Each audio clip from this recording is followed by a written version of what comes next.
ලක් TV බලන මගේ යාළුවෝ හැමදෙනාටම ඔන්න ඉතින් අද දවසේ ඉඳලා අලුත් වැඩක් අපි ලබලා දෙන්න තීරණය කරා. රැකියා කරන අය ඉන්නවා, රැකියා නොකරන අය ඉන්නවා. ඉතින් මේ හැමදෙනාටම ඒ රැකියා කරන අය සමහරුන් ඒ රැකියාව පිළිබඳ තෘප්තිය දක්වන්නේ නැති බව සමහර අවස්ථාවල පෙනීලා තියෙනවා. ඉතින් එහෙනම් ඔයාලා කැමතිම රස්සාව හොයාගන්න ලක් ටීවීත් එක්ක දිගටම රැඳෙන්න කියලා අපි ඉල්ලනවා. ඉතින් අද ඉඳලා ඔන්න අලුත් වැඩක් පටන් ගන්නවා. රැකියාව වෙන ඔයාලා වෙනුවෙන් ලංකාවේ තියෙන හොඳම රැකියාව ඔයාලා වෙනුවෙන් ලබා දෙන්න අපි තීරණය කරා. ඉතින් ආදරේ මතක් කරන්න ඕන අනික් අයට බලන්න මේ channel එක share කරන්න, like කරන්න, comment කරන්න අමතක කරන්න එපා යාළුවෝ. එhmenan ලක් ටීවීත් එක්ක දිගටම රැඳෙන්න. ඔන්න ඉතින් අද දවසෙත් ඔයාලා වෙනුවෙන් හොඳ රැකියාව අවස්ථාවක් අපිට ලැබිලා තියෙනවා. කැලණි විශ්වවිද්‍යාලයේ රාජ්‍යාංශ රැකියාවක් තමයි අපිට ලැබිලා තියෙන්නේ. අපි බලමු තොරතුරු මොනවද කියලා. 20/25/11/14 වෙනි දින දක්වා ඔයාලට මේ සඳහා අයදුම් කරන්න පුළුවන්. වෛද්‍ය මධ්‍යස්ථානය අංක 1 දන්ත ශල්‍ය වෛද්‍ය UMO 1 දලවැටුප වශයෙන් සඳහන් කරනවා 1,26,903යි කියලා. අංක 2 වෛද්‍ය නිලධාරී UMO 1 දලවැටුප 1,26,903ක් වශයෙන් සඳහන් කරනවා. පරිපාලන අංශය සඳහා බඳවාගන්නේ මේ සඳහා අංක 1 ව්‍යාප්ති කළමනාකරු UEX2 දලවැටුප 1,47,524යි කියලා සඳහන් කරනවා.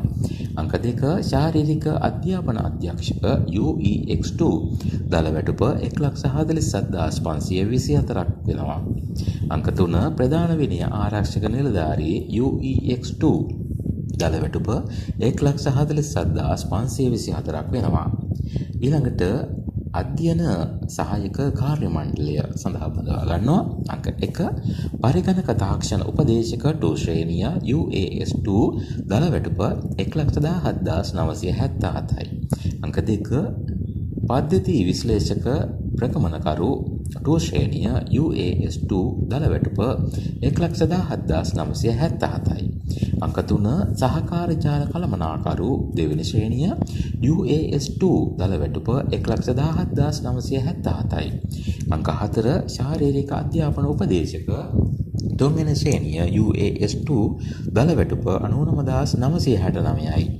අංක 5 විද්‍යාත්මක සහකාර 2 වෙනි ශ්‍රේණිය UAS1 දලවැටුප 1,13,750යි. අංක 6 සහකාර ශිෂ්‍ය උපදේශක 2 වෙනි ශ්‍රේණිය UAS2 දලවැටුප 99,969යි. අංක 7 පරිගණක වැඩසටහන් සම්පාදක UAS1 දලවැටුප 1,13,750යි. ඊළඟට අපි බලමු අයදුම් කරන පිළිවෙල මොකක්ද කියලා. අන්තර්ජාලයේ services.kln.ac.lk විශ්වවිද්‍යාල වෙබ් අඩවියට පිවිස අදාළ අයදුම්පත සහ තොරතුරු ලබා ගන්න පුළුවන් බව සඳහන් කරනවා. තනතුරු සඳහා අයදුම් කිරීම මාර්ගගත ක්‍රමයේ ඔස්සේ සිදු කළ යුතුයි කියලා කියනවා. සම්පූර්ණ නීති විරෝධී හෝ ප්‍රමාද වූ අයදුම්පත් ප්‍රතික්ෂේප කරන බව සඳහන් කරනවා. රාජ්‍ය සංස්ථා ව්‍යවස්ථාපිත මණ්ඩල විශ්වවිද්‍යාල ප්‍රතිපාදන කොමිෂන් සභාවේ සහ උසස් අධ්‍යාපන ආයතනවල අයදුම්කරුවන් තම අයදුම්පත් ආයතන ප්‍රධානීන් මගින් ඉදිරිපත් කරන්න ඕන. අවශ්‍ය නම් යෝග්‍යතාවයට අනුව තෝරාගත් අයදුම්කරුවන් පමණක් සම්මුඛ පරීක්ෂණයට කැඳවීමට විශ්වවිද්‍යාලය කටයුතු කරන බව සඳහන් කරනවා.